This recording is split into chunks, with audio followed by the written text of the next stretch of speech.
L'enjeu du procès, déterminer quelle version de l'accusé est la bonne, un meurtre commis par ses soins sur un coup de folie, une demande de Thomas Latorre de mettre fin à ses jours, ou des gens du voyage qui commettent le meurtre et demandent à Christian Espier de ne rien dire. Version que l'accusé porte finalement jusqu'au bout. Ce matin, l'avocat général requiert 13 à 15 ans de prison et une injonction de soins de 10 ans, 5 ans supplémentaires si l'accusé ne la suit pas. Suivent les plaidoiries de la défense avant que le verdict tombe. 15 ans de réclusion criminelle, 5 ans de suivi socio-judiciaire, 3 ans d'emprisonnement en sus si l'accusé ne le respecte pas.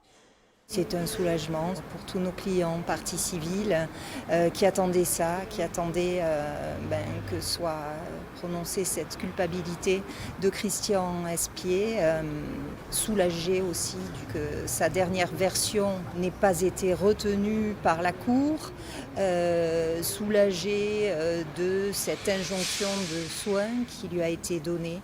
Évidemment qu'il ne peut y avoir qu'une colère, bien sûr que les émotions sont là. Pour M. Espier, bien évidemment, pour toute sa famille, c'est pas quelque chose qui est facile. C'est pour ça qu'on a vraiment besoin de réfléchir, de voir avec lui. Là, évidemment qu'on n'a pas eu le temps forcément d'en parler avec lui. Il a davantage pensé à dire au revoir à son fils et à son entourage. La défense a 10 jours pour faire appel. L'audience sur intérêt civil est renvoyée au 4 mai 2020.